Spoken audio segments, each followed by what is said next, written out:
Uma boa noite a todos os irmãos, todos os amigos, irmãos em Cristo Jesus, filhos do nosso Pai Supremo, que estejamos todos nós unidos em prol de uma causa comum: amenizar sofrimentos. E isso se chama amor. Entendemos, de acordo com os ensinos dos espíritos nobres, que a melhor coisa que um ser humano, que um espírito encarnado em processo de evolução, que é o nosso caso, pode fazer por si mesmo. Veja bem, a melhor coisa que o espírito pode fazer por si mesmo é envolver-se com a dor alheia. Os exemplos são os mais numerosos. É que nós não temos olhos de ver, como nos ensinou o nosso Mestre Jesus. Olhos de ver, ouvidos de ouvir, é uma das grandes carências nossas. Nossa grande carência, minha grande carência, cada um falando por si, obviamente, não é o amor que eu não recebo, é o amor que eu não tenho para oferecer. Essa é a minha pobreza, essa é a razão da minha angústia, das minhas tristezas, das minhas desarmonias íntimas. Jesus, no Evangelho de João, capítulo 5, versículo 17, nos ensina: meu Pai trabalha todos os dias e eu também trabalho. E a gente fica imaginando, porque todos nós somos espíritas, porque queremos entender as coisas em profundidade. Nossa fé é raciocinada. Nossa fé precisa tem comprovação científica. Então a gente fica imaginando que tipo de trabalho Deus pode desenvolver. Em primeiro lugar, é preciso, essa passagem de Jesus nos remete lá para a questão número 1 do Livro dos Espíritos. O que é Deus? Vejamos que Kardec não pergunta quem é Deus. Porque se ele pergunta quem é Deus, ele estaria conduzindo os nossos raciocínios, o raciocínio da humanidade, da posteridade, da humanidade no porvir dos tempos, porque a doutrina espírita é eterna e progressiva. Ele estaria conduzindo o raciocínio da humanidade na direção de um Deus antropomórfico, ou seja, um Deus com forma humana. Aquele velhinho de cabelos longos e brancos, barbas longas e também brancas, que a gente aprendeu quando era infância, sentado lá no seu trono da glória, cercado por toda a corte de anjos. Um Deus punitivo em alguns casos, e assim por diante, de acordo com cada fé, sempre respeitáveis, é claro. Allan Kardec, através da doutrina espírita, rompeu com esse paradigma, com esse padrão. Ele pergunta: o que é Deus? Que coisa é essa? E os espíritos respondem: Deus é a causa primária de todas as coisas, a inteligência suprema, que não teve começo e não terá fim. Bom, mas aí eu fico pensando assim, mas não teve começo, eu vou voltar a tentar achar o começo. Nem vamos tentar, porque não cabe na nossa cabeça. Primeiro, entendamos o que é Deus, que é o ser infinito, que nós não temos ainda raciocínio, capacidade intelectual, maturidade psicológica para entender. Mas podemos sim senti-lo. Podemos sim senti-lo. Mas o Espírito Emmanuel, que foi o guia espiritual de Chico Xavier, em sua sabedoria infinita, trouxe-nos, no livro Fonte Viva, não lembro exatamente o capítulo, a definição mais perfeita de Deus que eu, na minha limitação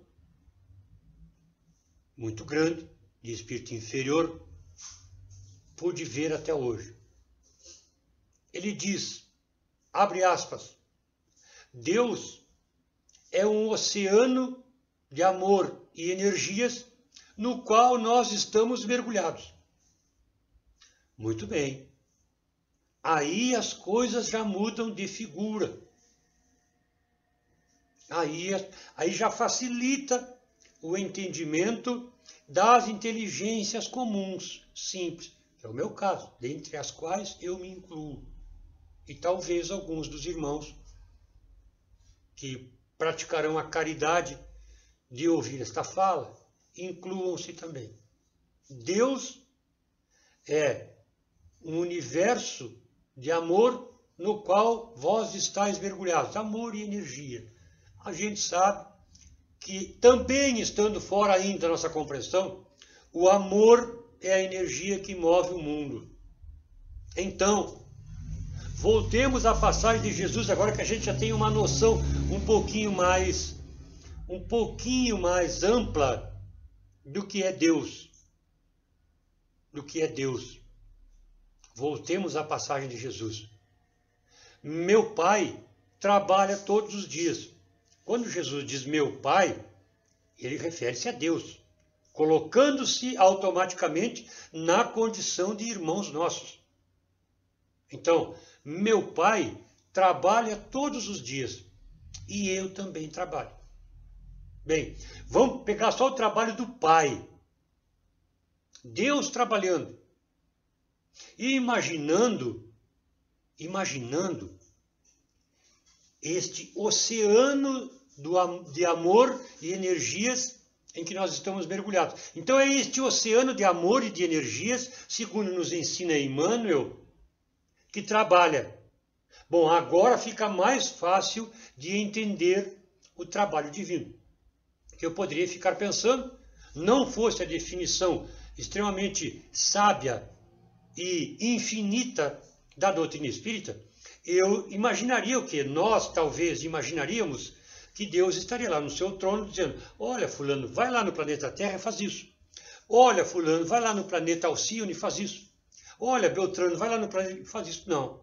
Agora se sabe que as coisas não são assim. Que as coisas não são assim, não funcionam assim.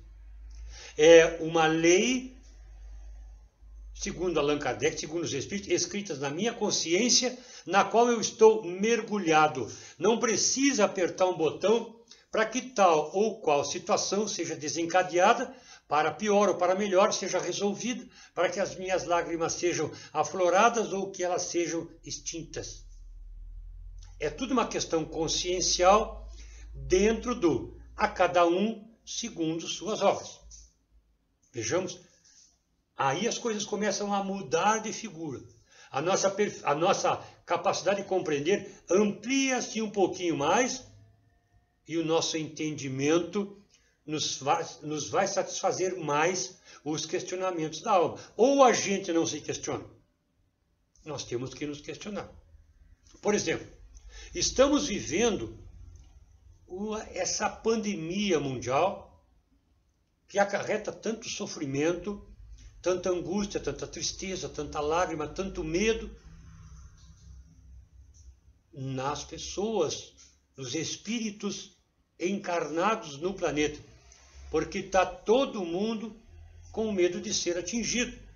Quem não tem medo de ser atingido em si próprio, tem medo de que o seu filho, sua filha, o seu netinho, seu pai, a sua mãe seja atingido. Então não tem como não ser atingido, todos nós seremos atingidos. A questão é, como é que Deus está trabalhando neste caso? Não nos perguntamos isso? Será que Deus está parado deixando acontecer?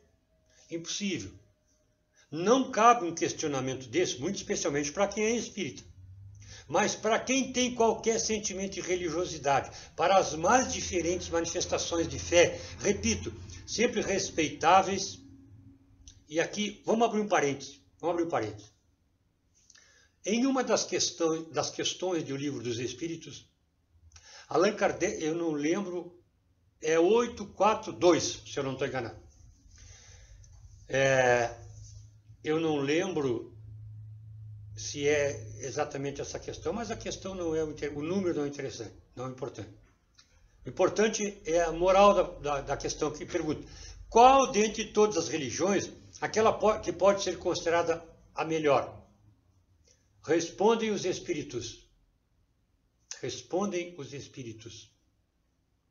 Aquela que fizer mais homens ou mulheres de bem. Muito bem. Cabe a alguém saber qual religião faz mais homens ou mulheres de bem? Não cabe.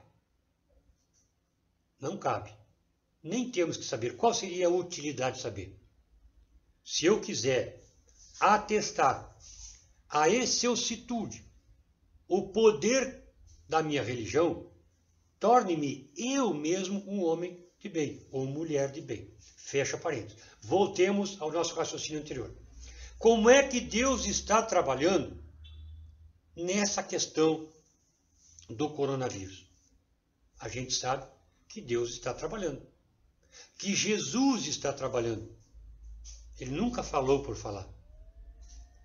Como? Em primeiro lugar, Deus não criou a dor, Deus não criou essa pandemia, Deus não criou a aflição, Deus não criou tristeza nem angústia.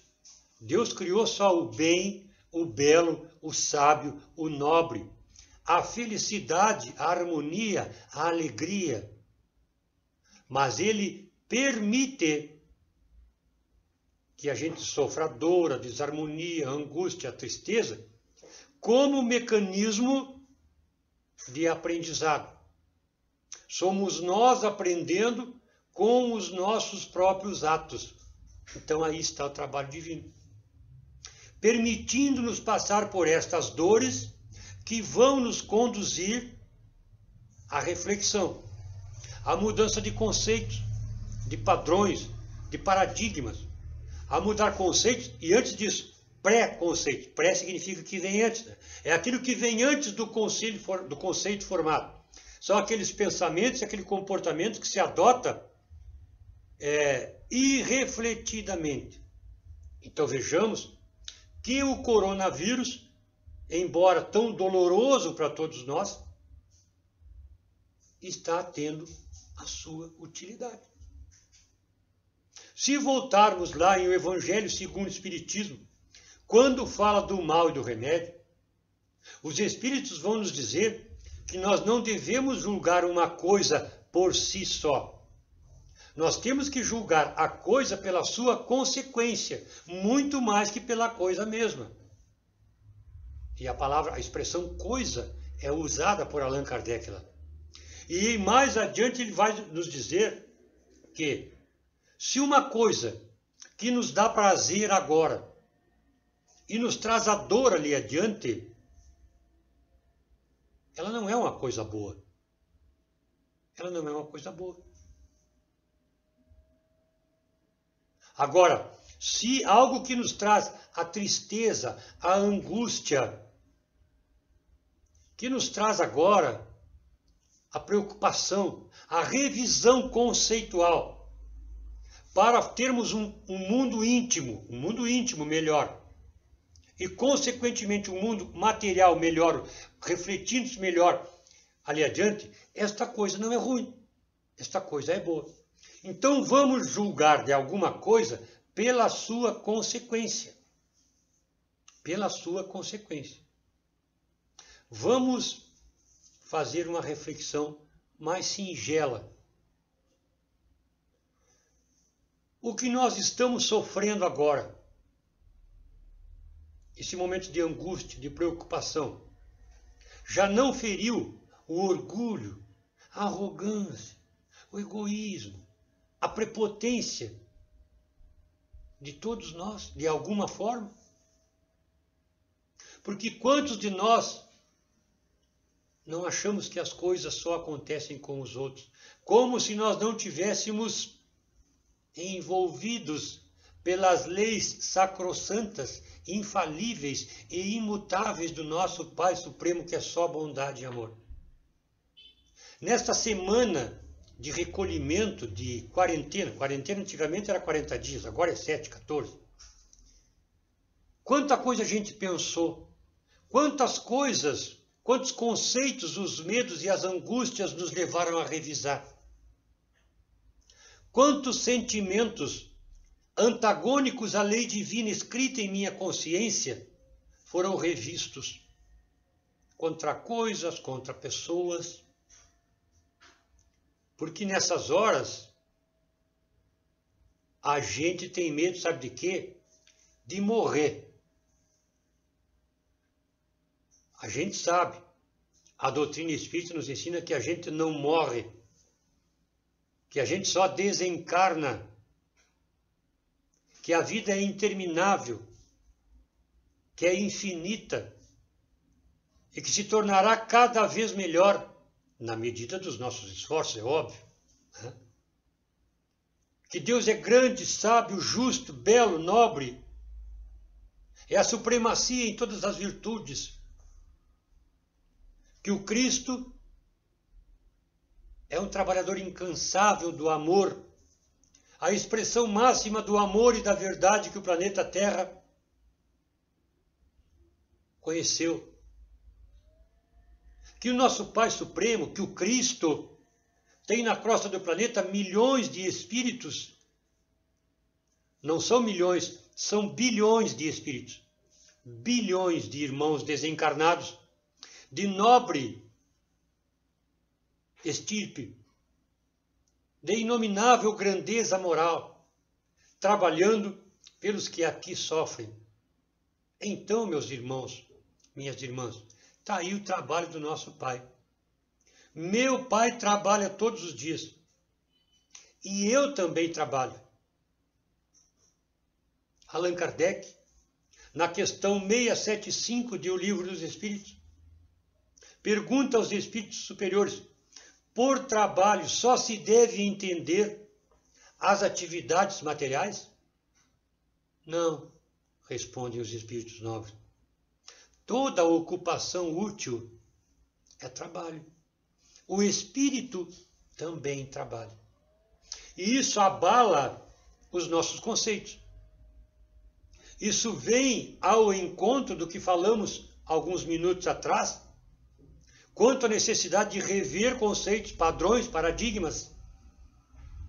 Porque estar meditando, revendo-se, reidentificando-se, e mais do que isso, reinventando-se diante do momento de crise material e moral que vivemos, é um trabalho de extrema urgência para todos nós encarnados na face do planeta Terra. A lei divina não prevê erro, em hipótese alguma. Ela só nos permite enfrentarmos situações pelas quais nós precisamos, merecemos ou temos a condição de enfrentar. Deus não é punitivo. Deus não é castigador. Deus é amor. Então, por trabalho só se deve entender as ocupações materiais? Não. O espírito também trabalha. Toda ocupação útil é trabalho. Este momento em que estamos reclusos em nossa casa não é para que a gente se deprima, não é para que a gente se entristeça, não é para que a gente se aborreça. Não. É para que a gente aprenda sobre a gente mesmo. Para que a gente descubra as tantas coisas boas que habitam em nós e que por falta de meditação, de autoconhecimento, a gente ignora. Nós não conhecemos as potencialidades espirituais íncitas em cada um de nós, espíritos. Foi Deus que colocou ali. O reino de Deus está dentro de vós. nos ensina Jesus. Então, nós todos temos o péssimo hábito de buscar as coisas divinas fora. Não, busquemos em nós. É em mim que está o que eu preciso. O meu próximo, o mundo em que eu vivo, é o campo de trabalho onde eu poderei, deverei, terei que, de uma forma ou de outra, exercitar estas potencialidades para tirá-las do marasmo em que eu, através da inércia para ser gentil, né? Inércia significa preguiça, em que eu permiti que estas potencialidades ficassem paradas. O que está parado ali é a minha felicidade, é a minha capacidade de amar. E em ignorando estas potencialidades, o meu egoísmo, o meu egocentrismo, a minha prepotência, minha vaidade, minha arrogância, aquelas coisas desagradáveis que a gente carrega, elas vão automaticamente mantendo-se em nível superior na minha vida. Ou seja, psicologicamente, eu permanecerei imaturo diante da vida. Então, meus irmãos e minhas irmãs, este momento que nós vivemos é um convite à reflexão. Vinde a mim todos vós que sofreis e estáis oprimidos, e eu vos libertarei. Vai buscar Jesus. Jesus é a representação divina mais concreta na história do planeta Terra. No item 7 do capítulo 6 do Evangelho segundo o Espiritismo, uma mensagem do Espírito de verdade nos diz: sou o grande médico das almas. Vinde a mim todos vós que sofreis e estáis sobrecarregados, e eu vos aliviarei. Os fracos, os débeis, os oprimidos, os sofredores, são os meus filhos prediletos. Vejamos, Jesus está nos chamando, vem cá. E a gente não vai. Mas há quantos séculos Jesus nos diz, vem cá.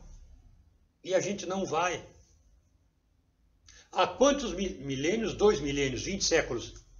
Jesus nos chama. Segue-me. E eu recuso, porque o mundo me diz assim, vem aqui. E eu vou. Entre Jesus e o mundo, eu sigo o mundo. E aí, Jesus amorosamente, lá em João capítulo 16, versículo 33, diz, no mundo tereis aflições, mas tende bom ânimo, eu venci o mundo. Aí a gente fica pensando assim, mas Jesus venceu o mundo, mas ele foi crucificado. Como que ele venceu o mundo? Mas Jesus, antes de referir-se ao mundo exterior, referiu-se ao mundo íntimo. Venceis o vosso mundo íntimo, tende bom ânimo para enfrentar a vós mesmos. Aí tudo se torna mais prático. Aí a gente entende o que Jesus nos disse. Porque na realidade, Jesus venceu pelo amor. Ele venceu um mundo frio, egoísta, violento, cruel, tudo que ainda vimos hoje. E venceu com o seu amor, a arma mais poderosa que o ser humano pode conhecer. Mas é uma arma para vencer a si mesmo e não ao seu próximo. O grande vencedor é aquele que vence o seu mundo íntimo. No mundo tereis aflições, mas tende bom ânimo, eu venci o mundo. Então, o Mestre está nos ensinando a vencermos os nossos mundos íntimos. As más tendências, as más inclinações, os maus pensamentos, os maus sentimentos que refletirão num comportamento mais amoroso. O homem se comporta de acordo com o que ele pensa e o que ele sente. Esse momento de confinamento, esse momento de reclusão, confinamento eu não sei se seria a palavra, Mas esse momento de recolhimento, que seja também um momento de recolhimento íntimo. Não podemos sair para a rua. Podemos, né? Mas não devemos. Aqui vamos ao encontro do que o apóstolo Paulo nos ensinou. Tudo posso, mas nem tudo me é lícito. Ou seja, ninguém me impede de sair para a rua. Mas é lícito eu sair para a rua, correndo o risco de contrair ou de transmitir para alguém o coronavírus? O que nós gostaríamos que os outros fizessem com relação a nós? Então vamos sair só o necessário. Vamos permanecer trabalhando em casa, trabalhando através da oração, que constrói a alegria íntima. A nossa alegria íntima, nesse momento de reclusão, de recolhimento, não pode vir de atos exteriores, de coisas exteriores. Bom, se depender disso, estamos tudo condenados, né? Porque se liga a TV, é uma coisa deplorável. A montanha de informações, né? Se entra no Facebook, é um campo de batalha. Então, tem que entrar para dentro da gente mesmo. Através da prece, da meditação, de uma leitura boa, para assim, desta forma, construir alegria em mim, construir a felicidade em mim, me pacificando, porque a gente precisa construir paz íntima. Nós não somos seres pacíficos, muito pelo contrário. Existe um monstrinho adormecido lá no íntimo de cada um de nós. Existe lá uma bombinha prestes a explodir, só precisa alguém acender o estopim ou puxar o pino. Em tempos modernos, né? Puxar o pininho, acionar um botão de computador e por aí você vai. É tempo da gente construir alegria, por mais que possa parecer uma utopia falar em alegria em tempos de coronavírus. Coronavírus, né? Covid-19. Essa alegria, a nossa alegria não pode estar vinculada a fatos exteriores. Então, quando eu estou pensando algo bom, que eu estou lendo algo bom, lendo a Bíblia, lendo o Evangelho, lendo um livro cuja leitura seja digna e enobrecedora, eu estou pensando envolvido naquilo ali, naquela leitura, naquele texto, naquele contexto. E a minha mente está gerando energia saudável para o planeta em que eu vivo, contribuindo na minha psicosfera. Ou seja, aí entra novamente João, capítulo 5, versículo 17. Meu Pai trabalha todos os dias e eu também trabalho. Aí eu estou trabalhando junto com Deus, junto com Jesus e com os bilhões de espíritos superiores, as pleiades do amor e da verdade, para corrigir as fragilidades do nosso planeta. O Covid-19, coronavírus. Porque se eu entrar para dentro da minha casa e eu começar que a morte pode bater na minha porta daqui a um pouquinho, eu vou me deprimir. E daqui a um pouquinho eu posso até fazer uma bobagem, né? Porque eu me deprimi. Não. Vamos para a vida. A vida não precisa ser na rua, meus irmãos. Vamos pensar em Deus.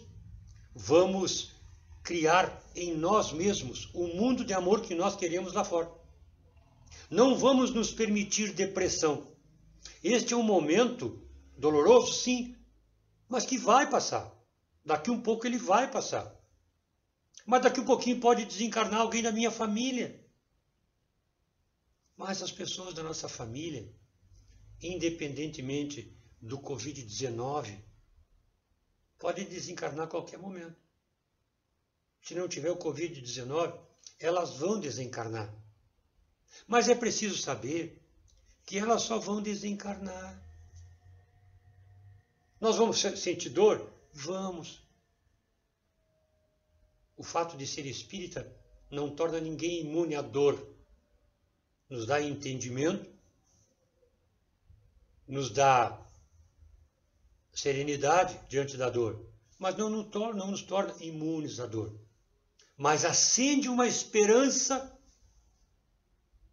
indizível em nós, diante de qualquer situação, por mais difícil que seja. Aliás, Dr. Bezerra de Menezes, no livro Compromissos Iluminativos, ele nos diz que a esperança é o mais sublime alimento do cristão. Olha só. A esperança é o mais sublime alimento do cristão. Então não percamos nunca a esperança no dia de amanhã. O planeta Terra já viveu momentos muito mais dolorosos do que o Covid-19, que é o que estamos vivendo agora. Vai ter consequências? Vai. Mas consequências tem por tudo, todos os dias. E isso é uma lei natural. A cada um segundo suas obras. A lei de ação e reação. Tudo perante o nosso Pai Supremo. Tudo traz uma consequência saudável. O aprendizado que nós vamos tirar de tudo isso é algo que não se pode mensurar agora. Voltemos ao Evangelho segundo o Espiritismo, capítulo 8, o mal e o remédio. Vamos deixar para julgar esta crise, julgar entre aspas, né? Não, vamos substituir a palavra julgar. Vamos deixar para avaliar esse momento pelas suas consequências no futuro, que pode nem ser um futuro muito breve. Pode ser um futuro, um tempo um pouquinho mais longo. Mas não vamos avaliar também pelas suas consequências materiais, embora elas devam ser pensadas. Vamos avaliar pelas consequências morais acima de tudo, daqui a um determinado tempo. Quanto de bom vai refletir no planeta em função da chamada crise do coronavírus? Quanta coisa boa terá sido construída em nós e quanta coisa ruim terá sido soterrada em nós. E a palavra soterrar me leva a uma nota escrita por Allan Kardec em O Livro dos Espíritos, se não me falha a memória, questão 783.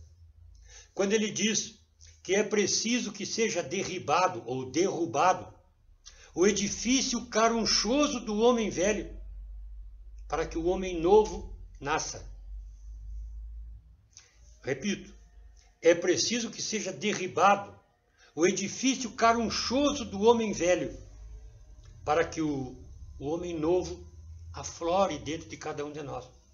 Então, meus irmãos, minhas irmãs, nós tivemos muito tempo de fazer uma grande mudança em nós, pensamento, sentimento, conduta, e a gente não fez. Aproveitemos agora este convite divino que está permitindo, não foi ele que criou, ele só está permitindo que a gente viva esse momento em função dos aprendizados de que somos urgentemente necessitados, de que somos extremamente carentes. É importante ter olhos de ver e ouvidos de ouvir. Não a depressão. Não a depressão. Não há motivo para depressão. Sim, a prece, a oração, a meditação e a construção em nós mesmos da felicidade que nós queremos para o mundo. Em 1939 ainda, Chico Xavier recebe, quando eclodia no planeta Terra, a Segunda Grande Guerra Mundial, devastadora Segunda Grande Guerra Mundial. E Chico Xavier recebe do espírito Amaral Ornelas um poema fantástico que diz assim: temos Jesus. Esse poema diz: eclode o velho mundo em treva densa, e a guerra, como um lobo carniceiro, ameaça a verdade e humilha a crença na tortura de um novo cativeiro.